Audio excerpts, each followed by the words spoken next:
जाइए।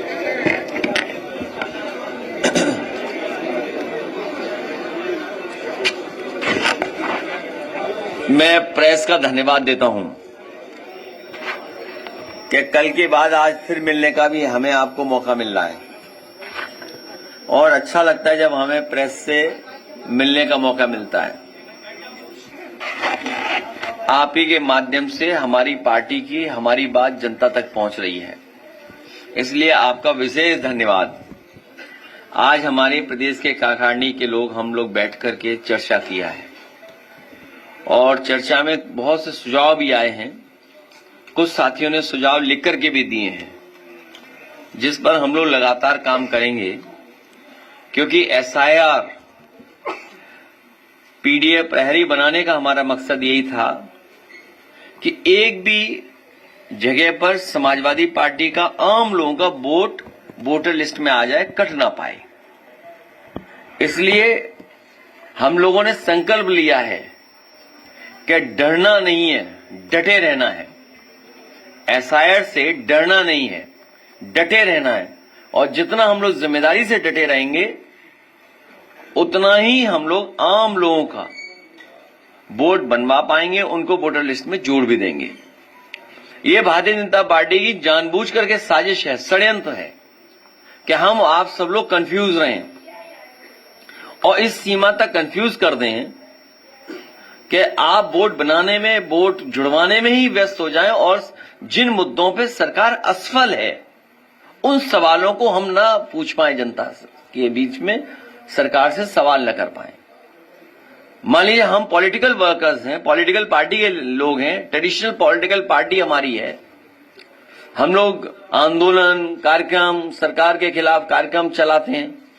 सरकार ने हमें पेन, कागज, इधर फॉर्म, ये फॉर्म 6, फॉर्म 7, बीएलओ को ढूंढिए, अधिकारी को शिकायत कीजिए, ईआरओ को ढूंढिए, और एडमिनिस्ट्रेशन पूरा सरकार का है, बीजेपी का एडमिनिस्ट्रेशन है। पूरा एडमिनिस्ट्रेशन लगा हुआ है बीजेपी के वोट बनवाने में, और बीजेपी के लोग फ्री हैं और हमारा वोट न बन पाए और परेशान करने के लिए सब बैठे हुए अधिकारी।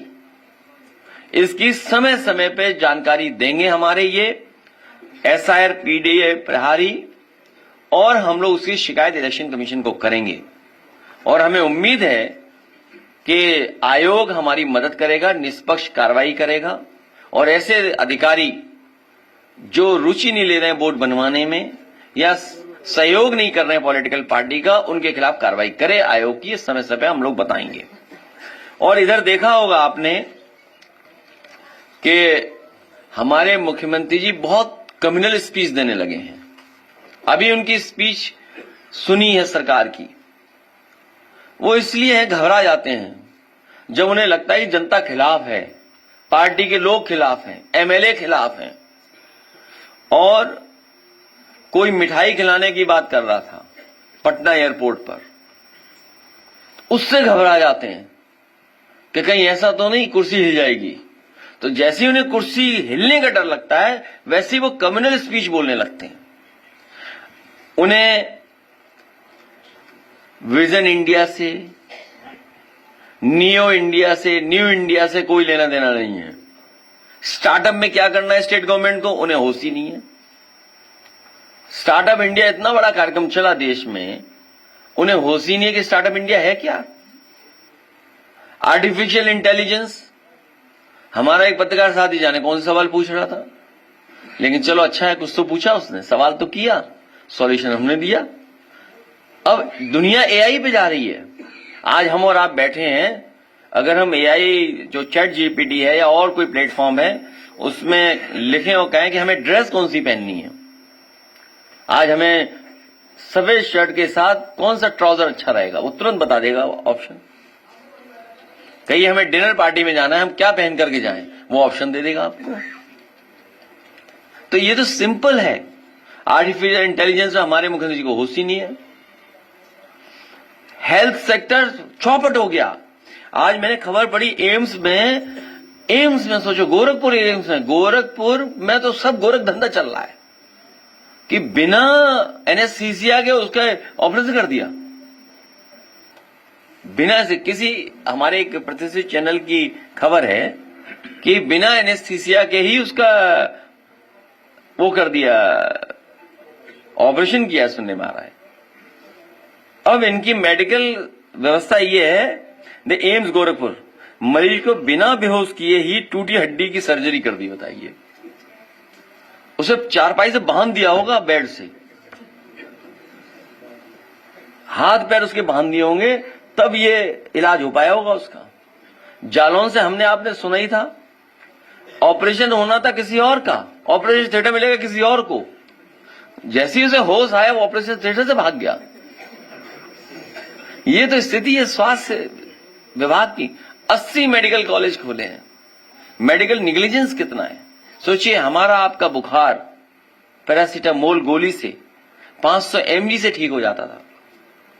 बीजेपी के लोग डोलो खिलवा रहे हैं हमें, 650 डोलो है। नहीं, 650 में भी बुखार नहीं उतर रहा। 1000 तो इन बीजेपी वालों के लिए है। तो आप सोचिए हेल्थ सेक्टर क्या हालत है। हेल्थ सेक्टर चौपट है बिल्कुल। एम्स का स्थिति ये सोचिए, एम्स की, कि बिना बेहोश करे हुए उससे क्या गुजरी होगी वो मरीज ही जानता है। छोटा सा अगर हम ब्लड टेस्ट देते हैं तो आंख बंद हो जाती है। सोचिए, देख भी नहीं सकते सुई को। उन्हें पता है जैसे ही करीब आती दर्द पहले होने लगता है। और इस मरीज की क्या स्थिति रही होगी सोचिए आप। ऑरेंज इकोनॉमी के बारे में तो जानते नहीं, बस केवल ऑरेंज कपड़े जानते हैं। ग्रीन एंड रिन्यूएबल एनर्जी कलाम साहब ने हमें दिया था। कई गांव में फ्री बिजली मिल रही थी सोलर पैनल से, सोलर एनर्जी से, मिनी ग्रिड से बिजली में सब चौपट कर दिया। काऊ मिल्क प्लांट चौपट कर दिया। अभी ऐड देखा मैंने 2-3 दिन पहले, पूरे अखबार में ऐड था कि अमूल इतना मुनाफा कमा रहा है, इतना बिजनेस कर रहा है, 90,000 करोड़ का बिजनेस कर रहा है, और उसी तारीफ, तस्वीरें।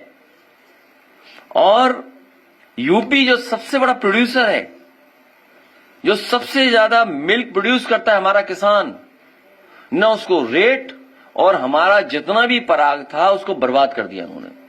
एक भी नया अमूल प्लांट नहीं लाए। जो प्लांट लाए थे वो समाजवादी सरकार में ही आई थी, और एक एग्जेम्पलरी काम हुआ था, काऊ मिल्क प्लांट, जिसमें केवल गाय के दूध के ही बने हुए प्रोडक्ट्स बनते और वो जनता तक पहुंचे। उस काऊ मिल्क प्लांट को ही बंद कर दिया।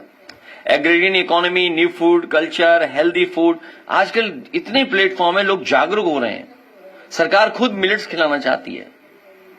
इतने प्लेटफॉर्म्स हैं, इतने यूट्यूबर्स हैं, इतनी जानकारी मिल रही है, लोग हेल्थ कॉन्शियस हो गए, फूड कॉन्शियस हैं कि हमें क्या खाना है, हमें कौन सा प्रोटीन खाना है, हमें कब कार्बोहाइड्रेट खाना है, हमें कब आलू खाना है। आलू की जाने कितनी सब्जियां आ रही हैं। तो आजकल यूथ अफेयर्स में जीरो सरकार, अच्छा वुमेन एंड चाइल्ड डेवलपमेंट और स्पोर्ट्स में जीरो सरकार। पॉवर्टी कह रहे जीरो पॉवर्टी, और उदाहरण दिया कि कहीं जीरो पॉवर्टी कर दी उन्होंने। जीरो पॉवर्टी कहां हुई है, क्या कॉन्सेप्ट था जीरो पॉवर्टी का।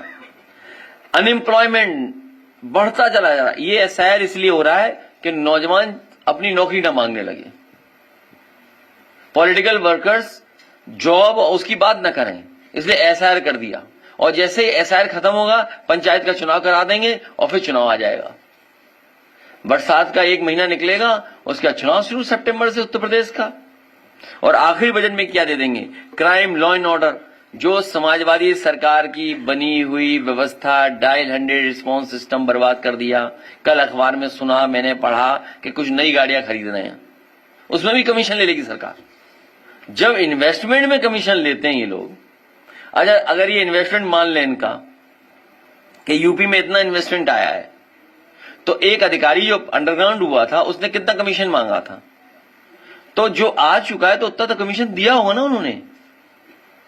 कमीशन जा रहा है, इंसेंटिव नहीं, कमीशन जा रहा है। यहां तो इन्वेस्टमेंट कम, कमीशन ज्यादा। लेबर एंड सर्विस सेक्टर, हमारे मजदूरों को बुरा हाल है। एक पोर्टल बनाया कि ये पोर्टल में सब रजिस्टर करेंगे। पूरे देश में सबसे ज्यादा माइग्रेंट लेबर अगर किसी स्टेट के हैं तो उत्तर प्रदेश के। नंबर 1 उत्तर प्रदेश है, नंबर 2 बिहार है। सबसे ज्यादा हमारे उत्तर प्रदेश के लेबर बाहर गए हैं। और इन्हीं का पोर्टल बता रहा है जो हमारे माइग्रेंट लेबर है सबसे ज्यादा यूपी के हैं। रजिस्टर्ड लेबर की संख्या नहीं बताएंगे, उस सेक्टर को कुछ नहीं, ई कॉमर्स में कुछ नहीं, one district one product, Lucknow का वो आ गया और यूनेस्को ने टैग कर दिया, यूनेस्को ने अवार्ड कर दिया फूड और इसको एक कैटेगरी में डाल दिया लखनऊ के ट्रेडिशनल फूड को। तो हमारी सरकार योगी जी कहने लगे कि वन डिस्ट्रिक्ट वन कुजीन। मैं नकल करने में बहुत आगे हैं, कोई चीज नकल करने को मिल जाए। अच्छा, लखनऊ का खाना कौन सा है बताइए? वेज कबाब है क्या? वेज गुलावटी कबाब है क्या? हैं? कुछ तो होगा ना, कौन सा खाना है? खाना नहीं बताया, बताइए। मत कितना भेदभाव मन में है इनके कि जो यूनेस्को ने कैटेगरी में डाला हमारे लखनऊ की तहजीब, लखनऊ का ट्रेडिशनल फूड, हमारी हेरिटेज की वजह से विरासत है हमारी, उसको क्या है नाम नहीं बता रहे हैं। बताइए आप, तारीफ सब कर रहे हैं, कौन सा कबाब आया कैटेगरी में नहीं बता रहे हैं। बताओ आया क्या है नाम, किसी ने पढ़ा? नहीं, क्या चीज आई है हमें तो समझ में नहीं आई। चॉइस साहब क्या था ये? लखनऊ को कौन सा खाना है? हैं? कौन से कबाब है? नहीं, वेज भी तो आता होगा उसमें, वेज नहीं है तो फिर योगी जी क्यों तारीफ कर रहे हैं? नहीं, मैं नहीं कह सकता। हमारे योगी जी वो नॉनवेज नहीं खाते, हाँ, लेकिन पहाड़ पे सब नॉनवेज खाते हैं। विलेज इकोनॉमी, रूरल इकोनॉमी को लिफ्ट करने के लिए हम लोगों ने बड़ी बड़ी मंडियां बनाई थी। पूर्वांचल एक्सप्रेसवे में अंबेडकर नगर में मंडी बननी थी, सुल्तानपुर में मंडी बननी थी, आपके आजमगढ़ में मंडी बननी थी। हमारे गाजीपुर के लोग हैं, इतनी बढ़िया सब्जी करते हैं, इतना बढ़िया वहां पर पैदावार होती है गंगा के किनारे, इतनी सब्जियां जाती दिल्ली तक, कानपुर तक, उस एक्सप्रेसवे से लखनऊ तक आती। तो यहां सबको खाने को मिलती सब्जियां अच्छी। सुबह 4 बजे लोड करते, 7 बजे मार्केट में, 7:30 8 बजे मार्केट में उतर जाती आके, 3 बजे लोड करते तो और जल्दी आ जाते हैं। तो ये तमाम इश्यूज हैं जिन पर सरकार कुछ नहीं बोल रही, बस कम्युनल इश्यूज, क्योंकि वो घबराए हुए नई पीढ़ी के लोगों से, नई पीढ़ी के लोगों से घबराए हुए हैं। नई पीढ़ी के लोगों की सोच नई होती है, या कहें पुरानी सोच नहीं होती है। नई पीढ़ी आने वाले कल की ओर खुले नजरिए से देखती है। नई पीढ़ी मतलब हर अगली पीढ़ी पिछली पीढ़ी से ज्यादा प्रगतिशील होती है। नई पीढ़ी की सोच का दायरा बहुत बड़ा होता है, हमारी सरकार के मुखिया का दायरा ही बहुत छोटा है। नई पीढ़ी दुनिया भर को न केवल अनुभव करना चाहती है बल्कि गले भी लगाना चाहती है। जाना था जापान, पहुंच गए, कहीं ऐसा ना हो जो डेलीगेशन जा रहा है। और किसी ने बता दिया उन्हें कि सिंगापुर में वेनिस है। स्पेन वालों को किसी ने बता दिया कि सिंगापुर में वेनिस है, इसलिए सिंगापुर जा रहे हैं। इसलिए कम से कम कहां जा रहे हैं पता तो हो। और ये इसलिए बनाए डेलीगेशन जिससे उन्हें हटाया ना जा सके, सरकार से हटाए ना जाए। नई पीढ़ी का नेचर इंक्लूसिव होता है, एकोमोडेटिंग होता है। नई पीढ़ी सबको साथ लेकर के चलना चाहती है। नई पीढ़ी का व्यवहार दोस्ताना होता है, इसीलिए फेसबुक है, इंस्टाग्राम है, एक्स है, तमाम प्लेटफॉर्म्स हैं। इनकी सोच बड़ी होती है नई पीढ़ी के लोगों की। नई पीढ़ी हर धर्म, पंथ, विचार, फिलॉसफी के लिए टॉलरेंट, सेंसिबल होती है। नई पीढ़ी के विचार फ्लेक्सिबल होते हैं। नई पीढ़ी सबको सुनना, समझना चाहती है। नई पीढ़ी के दिल में सबके लिए सम्मान, प्रेम और मोहब्बत भरी होती है। नई पीढ़ी सही मायनों में हर बेबस व्यक्ति और जीव जंतु के प्रति अधिक दयालु और करुणा से भरी होती है। नई पीढ़ी पर्यावरण की समस्याओं को समझती है। नई पीढ़ी बेहद पॉजिटिव होती है। नई पीढ़ी आधुनिकता को अच्छा बनाती है क्योंकि मॉडर्निटी नई दिशा दिखाती है, सोच के लिए बड़े रास्ते बनाती है। नई पीढ़ी इंसानियत, बंधुत्व, इंसानियत से भरी होती है। नई पीढ़ी अमन, चैन और तरक्की पसंद है। नई पीढ़ी खुद भी खुश रहना चाहती है और सबको खुश देखना चाहती है। लेकिन एक ऐसी सरकार के लोग हैं जो खुद भी दुखी हैं और दूसरों को और दुखी देखना चाहते हैं। नई पीढ़ी खुशहाली की अहमियत देती है, इसलिए दुख देने वालों का विरोध करती है। नई पीढ़ी किसी भी तरह के कट्टर विचारों के खिलाफ होती है। नई पीढ़ी सांप्रदायिकता को समाज और अपने वैश्विक विचारों के विस्तार के लिए खतरा मानती है। इसलिए मैं नई पीढ़ी के लोगों से नए विजन के साथ न्यू इंडिया और नए भारत के निर्माण उत्तर प्रदेश के लिए लगातार उनका सहयोग और समर्थन के लिए हम लोग कार्यक्रम करेंगे। और डिक्लेरेशन है हम लोगों का कि हम लोग क्या करेंगे, और हमारे पास एग्जेम्पलरी काम पहले से हैं जो किए हैं। आप बताओ बलिया कितनी जल्दी पहुंच जाते हैं? अब एक्सप्रेसवे से केवल बलिया अगर जोड़ देती है सरकार, बताइए 4.5 घंटे पहुंच जाते। तेज में चलना, तेज में चलना, तेज में चलो। नहीं, वैसे तो बताते हैं 3 घंटे में ही पहुंच जाते हैं, 3:15 तक। हाँ, अब तो लिमिट 120 है, एक्सप्रेसवे की 120 डिजाइंड है, मोर देन दैट चल सकते हैं। इसलिए ये नई पीढ़ी के लोग हैं, मैं इनको भी बधाई देता हूं कि आदरणीय राम गोविंद चौधरी जी के सुझाव संरक्षण में ये सहयोग से ये हमारे नई पीढ़ी के नौजवान नेताजी के नाम से हाफ मैराथन कराने जा रहे हैं बलिया में। इनको मैं बधाई देता हूं। आज आप लोग कुछ अपनी कैप, ड्रेस उसको भी लॉन्च करना चाहते हैं, या ये अपनी ड्रेस रखेंगे जो इवेंट में होगी इनकी। मैं नौजवानों से कहूंगा आगे आए, और विशेष मैं आदरणीय राम गोविंद चौधरी जी को धन्यवाद दूंगा।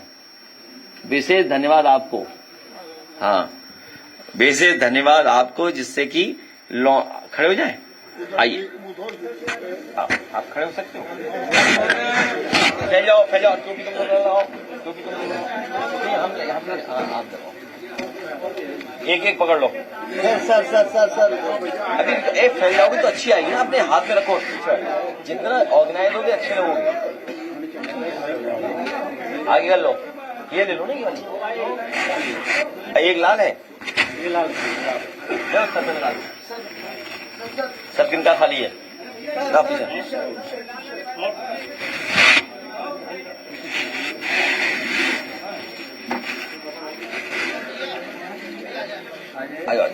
आइए संतोष आ जाओ, प्रभु जी आ जाओ, बलिया वाले आ जाओ। बनारस नहीं, क्यूटो वाले नहीं आ सकते। आने बलिया वालों आने दो, क्यूटो नहीं आएगा। और संतोष इधर आ जाओ, छुप जाऊंगा मैं भी। एक टिकट दे दो ना कोई। आ जाओ, ऊपर आ जाओ ना, ऊपर आ जाओ इसके बलिया वाले को। आ जाओ, बस। चल आ जा यार कमलेश, लौटो की दो। आ जाओ, नहीं आ जाओ, संतोष बाबू फैल जाओ ना। आ जाओ संतोष, टोपी दे दे, संतोष को भी दे दे टोपी। हाँ आ जाओ, सबको ले लो, अभी ले लेंगे।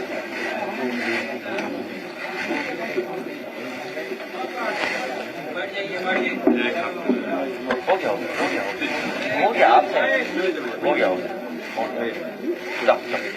चलिए बैठूंगा मैं। देखिए ना, ठीक है हम बता देंगे। ठीक है, घूम जाओ ना, चाहिए सबके फोटो, अच्छी फोटो आएगी बेटा।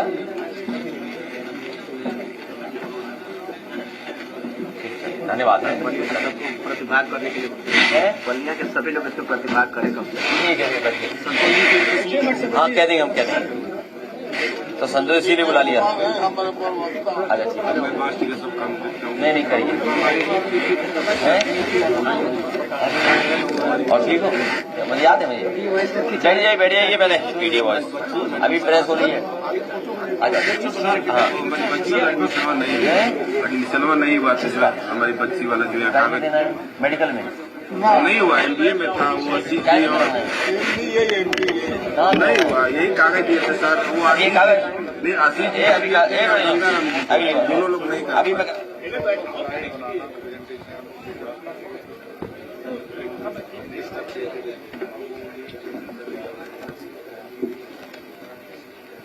3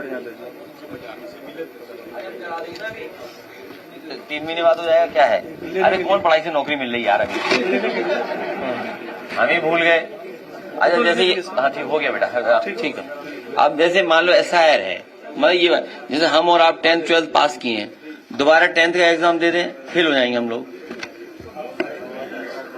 कोई बात हुई?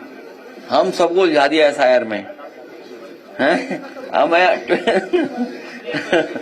अभी 10th का हमसे लो, हम लोग जाने कितने नंबर पाए हैं 10th 12th मान लो इंजीनियरिंग में, अभी कुछ पूछ रहे फेल हो जाएंगे हम। अब फील्ड ही बदल गया।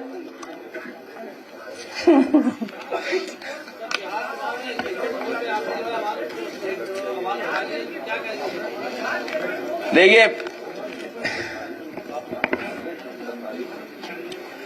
उनके एग्जिट पोल, ये सच है, ये हमें और आपको स्वीकार करना पड़ेगा कि भारतीय जनता पार्टी रणनीति के तहत ये सब एग्जिट पोल या टीवी चैनलों को वो नैरेटिव और परसेप्शन क्रिएट करने के लिए देते हैं। और ये बात भी छिपी नहीं है कि अगर चैनल्स को फंड न किया जाए तो चैनल्स नहीं चलेंगे, क्योंकि उनका प्रतिदिन का खर्चा बहुत है, महीने का खर्चा बहुत है, वो कैसे खर्चा निकलेगा। और फिर जो एजेंसी सर्वे करती हैं, जो एजेंसी सैंपल करते हैं, पता नहीं सैंपल कलेक्शन क्या था, जैसे यूपी का उदाहरण है, तो उनके एग्जिट पोल में और उनके अपने सर्वे में तो 2 ही तो जीत रहे थे कि 1 भी नहीं जीत रहे थे हम, हैं? नहीं 1 भी नहीं जीत रहे थे। अगर सही तरह से उनकी सुना जाए तो बीजेपी पूरी हरा रही थी, हमें 0 कर रही थी। याद कीजिए, आप याद कीजिए। और फिर क्या हुआ, उनको कितना बुरे हारे। और सच्चाई में कह रहा हूं, जिला अधिकारी उस समय का फर्रुखाबाद का बेईमानी नहीं करता, बेईमान जिला अधिकारी था वो। मैं फिर कहता हूं, मैंने पहले भी कहा फिर कहता हूं, चाहे वो कोर्ट चला जाए, कहीं संस्था में चला जाए, सुना है बड़ा जिला मिला है उसको उस बेईमानी की वजह से, लाठी चलवाई। और जब हम लोगों ने फोन करने की कोशिश की, बात करने के लिए, फोन भी नहीं कर रहे, सोचिए, कोई सुनने वाला नहीं था, और रिजल्ट बदल दिया। तो ये सब बेईमानी बीजेपी करती है, इसीलिए ये सब करवाया है। 2022 के चुनाव में बीजेपी के नेता सेंट्रल फोर्स लेकर के कन्नौज में जहां काउंटिंग हो रही थी वहां घुस गए थे और रिजल्ट बदल दिया। आप सेंट्रल फोर्स से कैसे लड़ लोगे बताओ? आप मुझे बताओ कैसे लड़ लोगे? कोई लड़ सकता है फोर्स से? कोई लड़ सकता है सरकार से? तो ये जो एग्जिट पोल है डिमोरलाइज करने के लिए है कि निराश हो जाए वर्कर। इसलिए हम लोगों ने कहा निराश नहीं होना है, मजबूती से खड़े रहो। इनकी चंडीगढ़ वाली चोरी सबने पकड़ी है और सीसीटीवी और तमाम चैनलों पे और तमाम कैमरों पे इनकी चोरी लगातार पकड़ी जाती है, बेईमानी पकड़ी जाती है, इनकी हरकतें पकड़ी जाती हैं। तो बताओ चंडीगढ़ में चोरी किसने नहीं देखी? बताओ, कोई चैनल बता देना देखा हो। सुप्रीम कोर्ट ने क्या कहा था? तो ये केवल भूमिका तैयार कर रहे हैं जिससे बेईमानी कर सकें।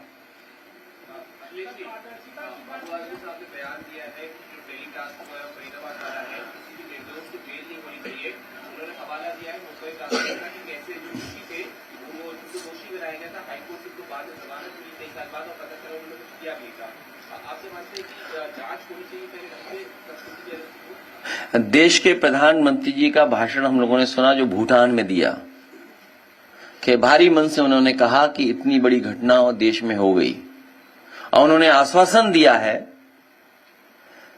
कि जो भी दोषी हैं उनके खिलाफ कार्रवाई होगी।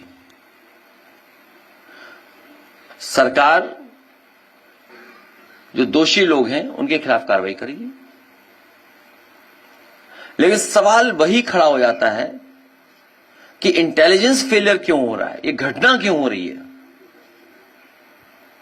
आज इतने सीसीटीवी हैं, कोई बता रहा था कि जो हमारा पड़ोसी देश है हर चीज मैप्ड है उसके देश में, हर चीज मैप्ड है, हर चीज सीसीटीवी कैमरे पर है।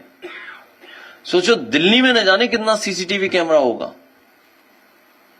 और इतनी बड़ी घटना हो जाए, इतनी बड़ी गाड़ी में लोग निकल आए।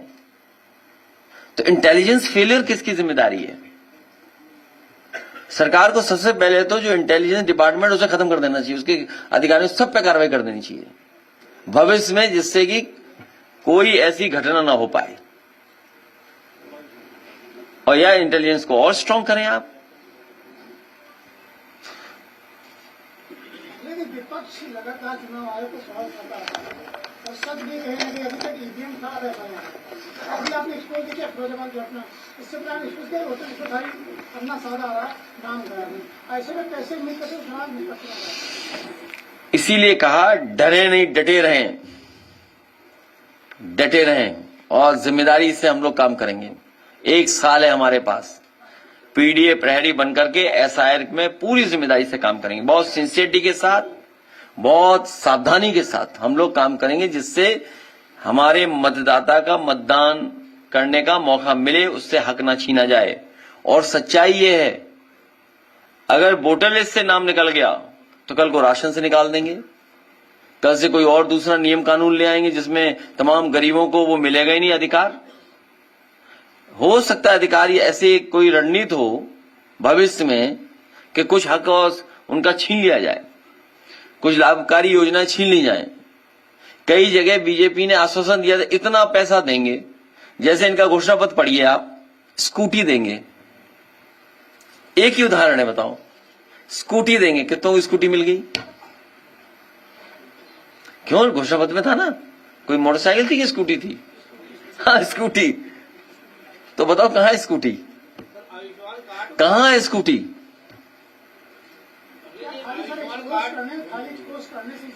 केवल विपक्ष को और पूरी जनता को उस काम पे लगा दें। जनता सोच ही ना पाए कि महंगाई कितनी बढ़ गई, जनता सोच ही ना पाए कि वो उसकी बेटी या बहन परिवार में शादी या सोना खरीदना है, सामान ही न खरीद पाए। उन्हें उलझा के बैठाया हुआ कि जिससे महंगाई, भ्रष्टाचार या और जो उनकी बुनियादी सवालों पर चर्चा ही न हो।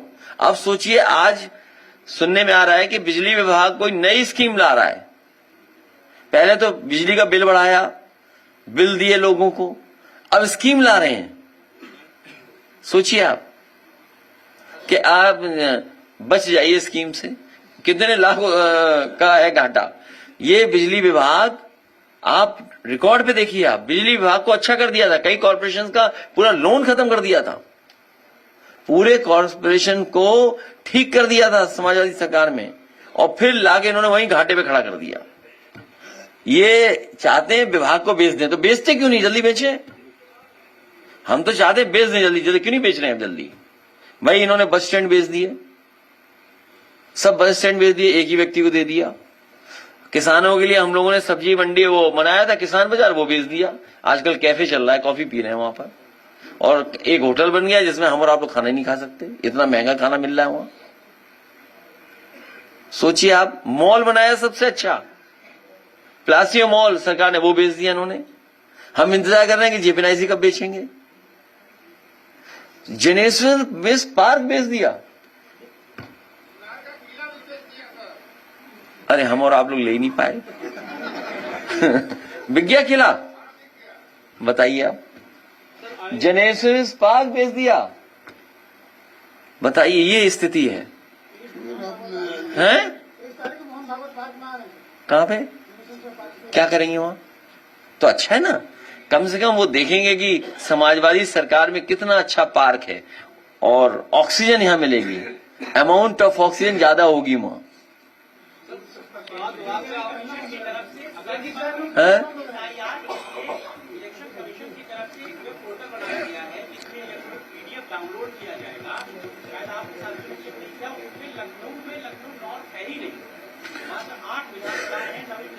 हाँ, बहुत सी गलतियां हैं, उनको हम लोग रेक्टिफाई करेंगे और लगातार शिकायत भी करेंगे। अब अलीगढ़ का इश्यू है, मान लीजिए, अलीगढ़ का तो वोटर लिस्ट ही नहीं है, क्या है, क्यों?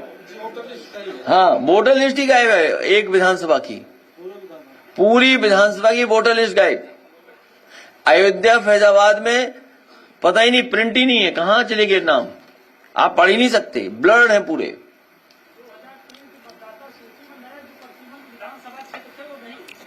हाँ, तो 2003 के बाद ही तो डिलिमिटेशन हुआ है। तो ये एसआईआर जो हमारे आपके लिए हो रहा है, ये उलझाने के लिए है कि आप बैठे रहो, ये काम करते रहो, कागज पेन उठा करके। आधार था, मान लिया आधार में सब डॉक्यूमेंट है। कोई सिंप्लीफिकेशन होता कि भाई ठीक है आधार शामिल है, आधार के साथ हम वोटर लिस्ट बना दे रहे हैं दोबारा। अब मुश्किल तो ये बीजेपी वाले नकली आधार बना लेते हैं।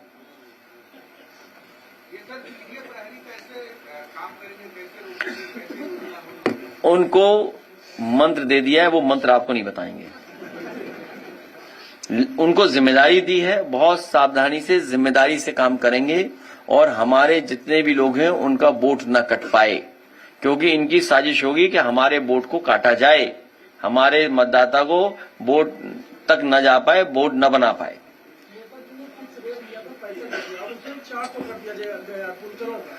बुनकर भाई हमारे अर्थव्यवस्था को बहुत मजबूत बनाते हैं, अपने घर परिवार का जीवन यापन तो करते ही हैं, वहीं अर्थव्यवस्था को भी मजबूत बनाते हैं। उनको सुविधा देने का काम भविष्य में पुनः समाजवादी सरकार बनने पर किया जाएगा। आयुष्मान कार्ड की जो बात की जाती है, पूरा विभाग जो है आयुष्मान कार्ड को जो है उजागर कर रहा है कि हाँ बहुत अच्छा काम किया है, मगर मेडिकल कॉलेज में ऐसे लोग हैं जिनको आधार कार्ड में ज्वाइन नहीं किया गया, वो बेचारे जो है प्राइवेट में जा रहे हैं। क्या लगता है आयुष्मान कार्ड जो है बात नहीं रही है? इनको स्टेट गवर्नमेंट को पूरा फंड देना चाहिए, जो अच्छा काम करे। ये कार्ड नहीं, जो व्यवस्था लोहिया अस्पताल में है या सैफई मेडिकल इंस्टीट्यूट में है कि आप जाएंगे पूरा इलाज फ्री, किसी भी व्यक्ति के जाने पर इलाज फ्री, ये व्यवस्था होनी चाहिए। कार्ड नहीं ढूंढना चाहिए और पता लगा इलाज होना है ज्यादा पैसे का और कार्ड में है पैसा कम। ये किसी न किसी प्राइवेट कंपनी को लाभ पहुंचाने के लिए इस तरह की योजनाएं पॉलिसी लाई जाती हैं। मैं ये कह रहा हूं कि समाजवादी व्यवस्था वो होगी कि कोई गरीब अस्पताल में आएगा तो उसका इलाज फ्री होगा, दवाई फ्री होगी।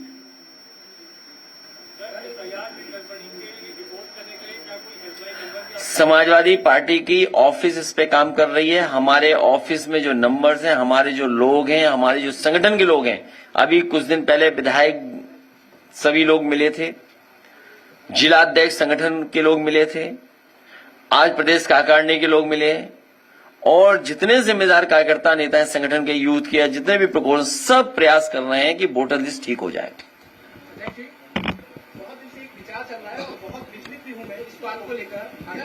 भारी मन से सवाल पूछ रहे हो। हाँ हाँ, जिस पर कहा जाता है मैसेज जब हम लोग करते हैं पब्लिक हो या कोई नेता हो तो फिर फीडबैक जरूरी हो जाता है। लेकिन आज अभी आपने मुद्दों की भी बात की कि मुद्दे अगर हम लोग लेकर जाते हैं तो वहाँ वेट कराया जाता है, और आज ज्यादातर हम लोगों अगर जनता से भी बात करें या किसी नेता से बात करें तो आजकल हमको झंडों से पार्टी विशेष, टोपी विशेष और सिंबल विशेष बांट दिया गया। मुझे खुशी है कि आपने बहुत महत्वपूर्ण सवाल पूछा है। इसके लिए मैं आपको कोशिश कर रहा हूं, अगर वीडियो मिल जाए तो मैं जरूर वीडियो भी चलवाऊंगा, जिससे हमारी आपकी सबकी आंखें खुल जाएं और आपके सवाल का जवाब मिल जाए। हालांकि हो सकता है वो वीडियो पुराना हो, बीबीसी का, मैंने भेजा है, बीबीसी का वीडियो चला दो। तो आपको अपनी साख बचानी पड़ेगी। अब आप साख कैसे बचाओगे? साख बचाओगे, नौकरी बचाओ, तय आपको करना है। साख बचाओगे, नौकरी बचाओगे। हम भी जानते हैं कि आप, देखिए ऐसा है, यहां जितने लोग बैठे हैं हमारा आपका दिल लगता है, हम बोलना चाहते हैं, आप सुनना चाहते हो। नहीं, अच्छा, जब आप सवाल पूछते हो तो हम भी तो एजुकेट होते हैं। भाई आयुष्मान में आप पूछ रहे हो तो एक बार हम अपने आप को फिर आयुष्मान में अपडेट करेंगे अपने आप को। हाँ, फैमिली नंबर, हाँ, तो मैं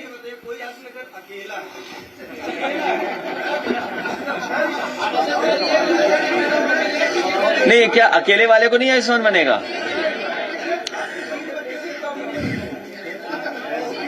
नहीं, इसमें देखिए ऐसा है, सरकार बहुत समझदार होती है, जो अधिकारी पॉलिसी बनाते हैं बहुत समझदार होते हैं। जैसे आज जो पॉलिसी बनी है कि किन लोगों को बिल में, और जो पॉलिसी बनाई है बिल को लेकर के, तो उन्होंने कैटेगरी क्रिएट कर दी कि इससे ऊपर जिनका बिल होगा उनको इतना हम माफ करेंगे। आई नहीं कैटेगरी, तो उनको पता है ना कि अगर इतने बच्चे वाले होंगे तो हमें कार्ड कम बनाने पड़ेंगे, इसके नीचे जाएंगे तो कार्ड ज्यादा बनाने पड़ेंगे। बात समझ गए ना? नहीं, सरकार अपना बजट बचा रही है। एक तरह को कह रहे हैं कि 2 बच्चे होना चाहिए, एक साथ होना चाहिए। इसमें हम इसलिए नहीं बोलेंगे, कुछ लोग दूसरों के बच्चों से खेल रहे हैं। और ये बात, ये जो पत्रकार है, जरा चलाइए आवाज थोड़ी डाउन कर। बीबीसी के डायरेक्टर जनरल टिम डेवी और हेड ऑफ न्यूज डेबोरा टर्नेस ने इस्तीफा दे दिया है। बीबीसी पैनोरमा के प्रोग्राम पर आरोप लगा है कि उसमें अमेरिकी राष्ट्रपति डोनाल्ड ट्रंप के भाषण को एडिट कर दर्शकों को गुमराह किया गया। इन आरोपों के बाद डेवी और टर्नेस ने इस्तीफा दिया। 5 साल से इस पद पर रह रहे टिम डेवी हाल के दिनों में कई विवादों और पक्षपात के आरोपों को लेकर दबाव में थे। द टेलीग्राफ ने सोमवार को एक लीक हुई आंतरिक बीबीसी मेमो का ब्यौरा प्रकाशित किया, जिसमें दावा किया गया कि पैनोरमा कार्यक्रम में अमेरिकी राष्ट्रपति के भाषण के 2 हिस्सों को जोड़कर एडिट कर दिया। इसको देखने पर ऐसा लग रहा है कि ट्रंप ने जनवरी 2021 में कैपिटल हिल दंगे को भड़काया।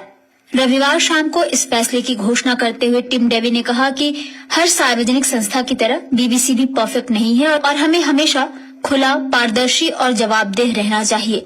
हालांकि ये इस्तीफे का एकमात्र कारण नहीं है, लेकिन बीबीसी न्यूज को लेकर चल रही मौजूदा बहस ने स्वाभाविक रूप से इस निर्णय को प्रभावित किया है।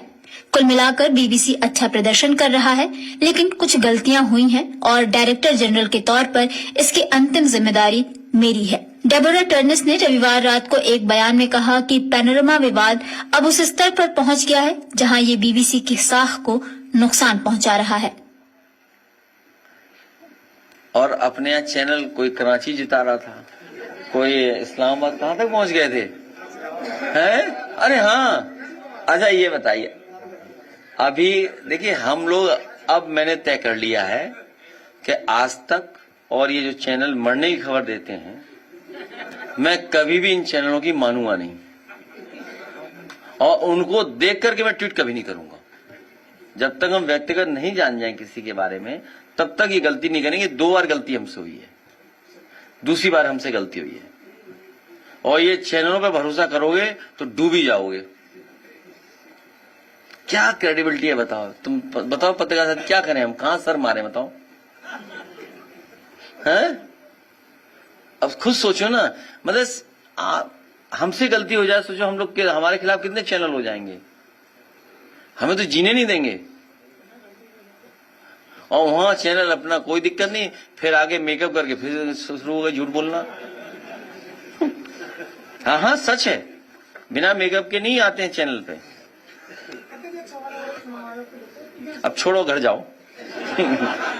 बहुत बहुत धन्यवाद पत्रकार साथी। नहीं रुकिए, गाना गाना गाना गाना, रुकिए रुकिए, एक शेर है गाना। नहीं नहीं ये नहीं करो, बैठो, अरे नहीं नहीं नहीं नहीं नहीं नहीं नहीं।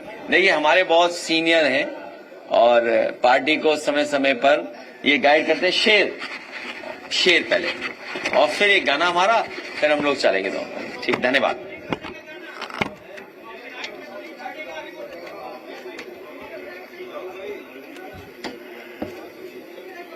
जब एक ऐसी हस्ती, एक ऐसी पर्सनालिटी, एक ऐसी शख्सियत अखिलेश यादव साहब के रूप में हमारे बीच आती है, तो सबसे पहले हम ये कहने पे मजबूर हो जाते हैं कि गुल बदामा हर खुशी है आपके आ जाने के बाद।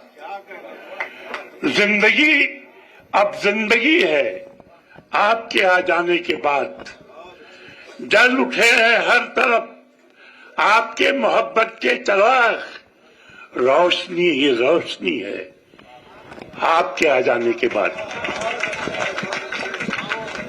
और एक हम सब की जो दुआएं हैं, एक शेर है कि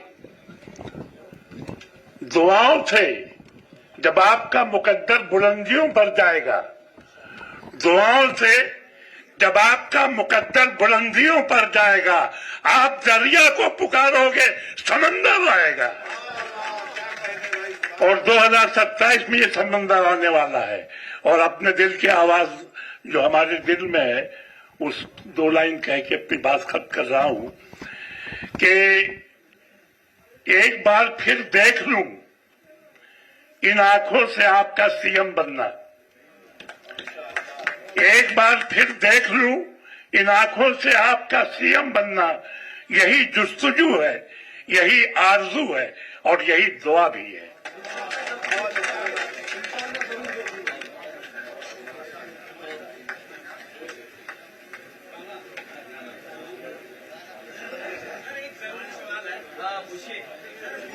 पहले सरकार चलवाती थी, लेकिन अब मुख्यमंत्री जी के स्वजातीय चलवा रहे हैं। 8 तारीख को गाजीपुर में लंका मैदान के ठीक सामने एक पीड़ित परिवार का ही घर है, वहाँ पे मुख्यमंत्री जी के स्वजातीय रात के समय बुलडोजर लेकर के जाते हैं, घर पे चलाते हैं। वो लोग पुलिस को बुलाते हैं, पुलिस आती है, उन लोगों के पास असह्य होता है, देख करके पुलिस भाग जाती है। उसके बाद फिर और फोर्स लेकर के आती है, तब तक वहाँ से जो दबंग थे वो जा चुके थे, बाद में फिर कार्रवाई होती है। इन लोगों से क्या उम्मीद करोगे आप? हर स्तर पे आपको परेशान कर रहे हैं। हमारी और आप सबकी पीड़ा एक ही है, इसीलिए एक ही पीड़ा से बंधे हुए लोग पीडीए के लोग। और उस पर कुछ मत बुलवाइए अभी। हाँ, और लाइट बंद करो। पूरे देश में लहराएंगे पीडीए का परचम, पूरे देश में लहराएंगे, अपनी अपनी अपनी अपनी सरकार बनाएंगे, अपनी अपनी अपनी अपनी सरकार बनाएंगे। अरे रहा नहीं वो वक्त पुराना पुराना, अब पीडीए ने मिलकर ठाना, अरे रहा नहीं वो वक्त पुराना, पीडीए ने मिलकर ठाना, अब तक वालों की बनवाई अब अपनी सरकार बनाएंगे। हम अब परिवर्तन लाएंगे, अपनी सरकार बनाएंगे, अब हम परिवर्तन लाएंगे, अपनी सरकार बनाएंगे। का परचम पूरे देश में लहराएंगे, पीडीए का परचम पूरे देश में लहराएंगे।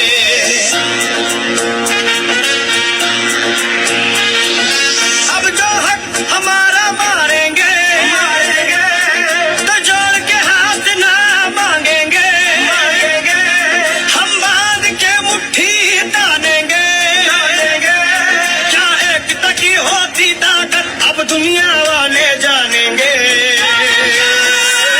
अब लेकर ही हम मानेंगे, अब हम परिवर्तन लाएंगे, अब हम परिवर्तन लाएंगे, अपनी सरकार बनाएंगे। पीडीए का परचम पूरे देश में लहराएंगे, पीडीए का परचम पूरे देश में लहराएंगे, अपनी अपनी अपनी अपनी सरकार बनाएंगे, अपनी अपनी अपनी अपनी सरकार बनाएंगे।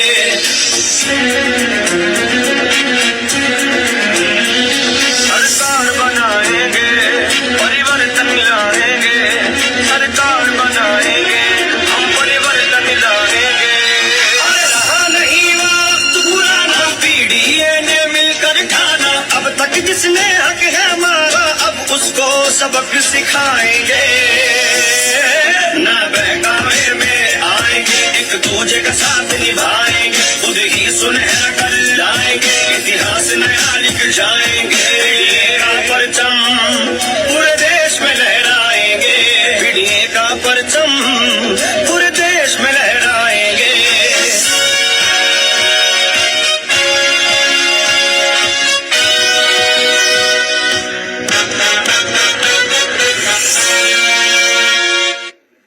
चलिए, बहुत धन्यवाद।